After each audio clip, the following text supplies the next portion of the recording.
Voilà, gloire au Seigneur. On va partager une petite note biblique ensemble. Je suis content de pouvoir faire la réunion avec vous ce soir. Et j'aimerais, pour ne pas perdre de temps, qu'on puisse lire ensemble un verset d'introduction qui se trouve dans la parole de Dieu, bien sûr. Et on va lire dans l'évangile de Matthieu. Et on lit ensemble dans le chapitre 11. Et on lit ensemble le verset 12.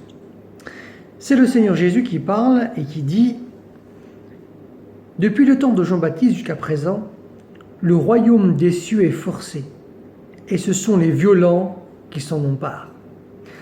Le Seigneur Jésus est en train de témoigner et en train de dire que celui qui veut être béni et qui veut recevoir de Dieu, eh bien, il faut qu'il soit violent pour s'emparer des choses de Dieu. Il y a beaucoup de gens qui sont passifs et qui attendent que la bénédiction tombe sur eux, et des fois ils attendent bien longtemps.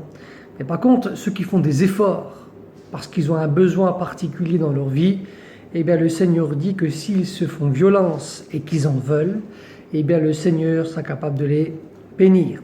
Alors on va voir ensemble cette vérité biblique dans la parole de Dieu, et j'aimerais faire une lecture avec vous dans l'évangile de Marc, au chapitre 1er, et puis on va lire à partir du verset 39. Il est écrit: Jésus alla prêcher dans les synagogues par toute la Galilée, et il chassait les démons. Un lépreux vient à lui, se jetant à genoux, et il lui dit d'un ton suppliant: Si tu le veux, tu peux me rendre pur. Jésus, ému de compassion, étendit la main, le toucha et dit: Je le veux, sois pur. Aussitôt la lèpre le quitta, et il fut purifié. Jésus le renvoya sur le champ avec de sévères recommandations, et lui dit: Garde-toi de rien dire à personne, mais va te montrer au sacrificateur et offre pour ta purification ce que Moïse a prescrit, afin que cela le serve de témoignage. Mais cet homme s'en alla et se mit à publier ouvertement la chose, et à la divulguer de sorte que Jésus ne pouvait plus entrer publiquement dans une ville. Il se tenait dehors dans des lieux déserts, et l'on venait à lui de toutes parts. Quand on regarde cette guérison miraculeuse de ce lépreux, on se rend compte que c'est un cas désespéré et que personne ne peut rien faire pour ce malheureux, et que le Seigneur va bénir. On est au début du ministère de Jésus, on est dans le chapitre 1er de l'évangile de Marc, et cette histoire a tellement marqué l'esprit des apôtres qu'on se rend compte qu'on peut la retrouver dans l'évangile de Matthieu, qui est un témoin oculaire, dans l'évangile de Marc, où l'on dit qu'il était le rédacteur de l'apôtre Pierre. Et Luc, qui a fait des recherches exactes, est celui qui va en parler aussi. Le Seigneur commence son ministère, on est dans le territoire de la Galilée, ce qui veut dire qu'on est au nord d'Israël, et on est au commencement du ministère de Jésus. Jésus commence à devenir célèbre parce qu'il fait beaucoup de miracles. Jésus, dès qu'il a été baptisé dans la Judée par Jean-Baptiste, il va directement au nord commencer son ministère. Pourquoi ? Parce que Jésus n'est pas venu pour abolir les prophéties, mais il est venu pour accomplir les prophéties et accomplir la loi.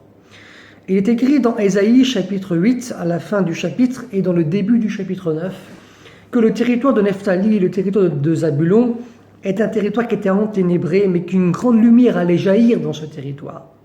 Et voici qu'à l'époque du Nouveau Testament, le territoire de Zabulon et de Nephtali, c'est notamment la Galilée. Et voici que le Seigneur Jésus commence son ministère directement dans la Galilée, où il est écrit de ce territoire, que c'est un territoire qui était enténébré. Jésus va commencer par les territoires les plus enténébrés qu'il y avait en Israël, qui étaient la Galilée, Nephtali, Zabulon à l'époque de l'Ancien Testament. On se rend compte que le Seigneur Jésus va dans les endroits les plus critiques du pays d'Israël. Être galiléen avait une mauvaise connotation. Les gens de la Judée méprisaient les Galiléens à cause de leurs mœurs qui n'étaient pas aussi purs que ceux de la Judée, et aussi à cause de leur accent. Il faut savoir que la Galilée allait près des pays frontaliers comme la Syrie et le Liban, qui sont des pays païens où les gens adorent des idoles et les gens voyagent, et donc il y a des fréquentations avec la Galilée, les gens de la Galilée. Et il y a aussi la Décapole, qu'on appelle en grec la Décapolis, qui est un district de 10 villes, où c'était des colonies romaines qui régnaient avec toutes leurs idoles et leurs dieux. Et puis aussi, il y a Césarée maritime, où là, c'est carrément une ville à l'image de Rome, avec un hippodrome, des théâtres, des amphithéâtres, avec des temples où on pouvait adorer toutes sortes de divinités. Et donc, les gens de la Judée très religieux méprisaient la partie de la Galilée. Mais on se rend compte que le Seigneur Jésus va dans les territoires les plus enténébrés, parce qu'il pense à tout le monde, parce que tout le monde doit avoir sa chance. Et le Seigneur va commencer son ministère dans la Galilée pour accomplir notamment cette prophétie d'Ésaïe chapitre 8 et le chapitre 9. Jésus avait des journées bien remplies. Il est écrit dans l'évangile de Marc, chapitre 1er, verset 35, que dès le matin, quand il faisait encore très sombre, le jour n'était pas encore levé, Jésus se leva et il sortit pour aller dans le désert et il pria. On se rend compte que dès le matin, le Seigneur commença à prier. Et on se rend compte aussi, il est écrit au verset 32 du chapitre 1er, le soir après le coucher du soleil, on lui a amené tous les malades et les démoniaques, et voici que tout était réuni devant sa porte et il guérissait tous ces gens-là. On se rend compte que dès le matin, le jour n'était pas encore levé, qu'il était déjà en activité dans la prière, et le soir, la nuit était tombée, il était en train encore de bénir les gens. Voici qu'il y a un homme qui entend parler de Jésus. Quand vous lisez cette histoire dans l'évangile de Matthieu, il est écrit que Jésus a une grande foule autour de lui, beaucoup de gens qui sont là, à cause des miracles, des guérisons, des prodiges que le Seigneur opérait, des paroles d'encouragement que le Seigneur Jésus était capable de prodiguer à ceux qui en avaient besoin. Et voici que ce lépreux a besoin d'une grâce particulière. Cet homme, il n'est pas né lépreux, il était celui qui avait une vie avant cela. Et puis voici qu'un jour, des dartres ont apparu sur son visage, des marques. Il a fallu aller vers les sacrificateurs qui faisaient office de médecins et qui étaient capables de dire si on était lépreux ou pas. Et voici que cet homme a été diagnostiqué et on lui a donné le diagnostic de lépreux. Vous pouvez voir comment ça se passait dans le livre du Lévitique au chapitre 13. Voici que comme on était lépreux, on perdait tout, même si on avait une situation très bien. On n'avait plus le droit de côtoyer sa famille, ses amis, sa femme, ses enfants. On perdait son travail, sa maison. Et on devait vivre en dehors de la société pour ne pas donner la contagion aux autres. On devenait un monstre parce qu'on perdait toutes les extrémités, le bout des doigts, le bout du nez, le bout du menton. C'est la raison pour laquelle il est écrit que le lépreux devait se couvrir la barbe pour se cacher une partie du visage, parce qu'il était effrayant. Cet homme est celui qui est tout seul et qui ne peut rien faire pour lui, et les autres ne peuvent rien faire aussi pour lui. Les seuls qu'il côtoie, ce sont des gens qui sont comme lui lépreux. Cet homme est celui qui n'a pas le droit d'avoir une vie avec les gens qui sont en bonne santé, valides. S'il venait dans une ville ou un village, on le recevait un coup de pierre, on pouvait les lapider. Et voici que cet homme-là est celui qui entend parler de Jésus, qui est capable de guérir, de bénir les gens qui ont besoin de sa grâce. Et ça crée de la foi dans son cœur-là. Parce qu'en Israël, on n'a pas vu de choses comme ça depuis des années. Depuis le prophète Malachie, Dieu ne parlait plus, ne s'adressait plus à son peuple. Et comme Jésus va être baptisé, le ciel s'ouvre. Ça voulait dire qu'à partir de ce moment-là, Dieu ouvrait le ciel pour répandre de nouveau les bénédictions sur le peuple d'Israël, la nation d'Israël.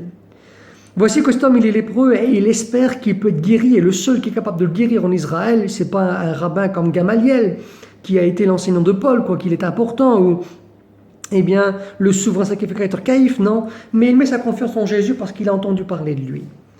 Et puis voici que cet homme-là est celui qui en veut. Pourquoi ? Parce qu'il y a deux possibilités qui s'ouvrent à lui. S'il va vers Jésus, ça peut être la mort ou la vie. Si Jésus ne le guérit pas, les gens vont le lapider. Il va en ressortir blessé ou peut-être être tué. Mais cet homme-là en a tellement marre de vivre dans la situation dans laquelle il est qu'il veut s'en sortir. Alors qu'est-ce qu'il va faire ? Il va prendre son courage à deux mains et puis il va aller vers le Seigneur. Il risque le tout pour le tout. Et comme il se présente devant Jésus avec une attitude humiliée, il déclare qu'il vient vers lui, il se jette à genoux et lui dit d'un ton suppliant, et lui cette prière, Jésus, si tu le veux, tu peux bien me rendre pur. Il a cette foi en lui, que Jésus est capable de le bénir et qu'il est capable d'étendre ses mains bénissantes sur lui. Et puis voici que Jésus, il est là, et il est écrit qu'il va être ému de compassion. Être ému de compassion, dans le texte grec, c'est splagiomé, qui veut dire que tous ses entrailles, son intérieur, ça remue à l'intérieur de lui. Et voici que Jésus, ça va remuer à l'intérieur de lui. Il est écrit qu'il va étendre ses mains sur lui. Et comme il étend ses mains sur lui, il va être guéri. Personne ne pouvait faire ça en Israël, parce que, à cause de la contagion, mais Jésus ne se laisse pas contaminer par la lèpre, mais il est celui qui est capable de purifier la lèpre parce qu'il a tout pouvoir, parce qu'il est le Créateur. Cet homme est celui qui va être complètement guéri. Et voici que la joie, le bonheur est celui qui va resplendir dans le cœur de cet homme-là. Quelle contentesse dans le cœur de cet homme. Cet homme a risqué le tout pour le tout. On se rend compte que c'est une réalité du texte d'introduction que nous avons lu ensemble. Ce sont les violents qui s'emparent du royaume des cieux. Il s'est fait violence. Et comme il s'est fait violence, il a eu la bénédiction qui en a découlé. Et voici que cet homme-là, il est complètement guéri. Jésus lui a redonné une vie nouvelle, une perspective de vie nouvelle. Il est celui qui peut venir chez les siens, chez sa famille, chez ses amis. Il peut aller bien partout un petit peu, où c'est qu'il pouvait aller avant. Et puis voici que Jésus est celui qui est très intelligent. Jésus lui dit, tu vas aller bien vers les sacrificateurs et bien pour ta purification. Parce que les sacrificateurs étaient contre Jésus. Et ce qui fait que les sacrificateurs bien, vont examiner cet homme-là. Et ils vont être obligés de valider le miracle de Jésus alors qu'ils le méprisent. Jésus est très intelligent. Jésus est celui qui est capable de vous bénir ce soir. Il est capable aussi d'étendre ses mains sur vous. Peu importe si vous êtes perdu ou malade, eh bien si vous êtes lié, Jésus est capable d'apporter ce que vos cœurs ont besoin si vous vous faites violence. Alors ce soir, faites comme ce lépreux. Demandez à Jésus qu'il vous bénisse. Et puis il est écrit, on termine, Hébreux chapitre 13 et verset 8, il est écrit que Jésus est le même hier, aujourd'hui et éternellement. Matthieu 11, 28, il est écrit, venez à moi vous tous qui êtes fatigués, je vous donnerai du repos. Jésus est capable de vous apporter le repos de vos âmes. Que Dieu vous bénisse. Amen.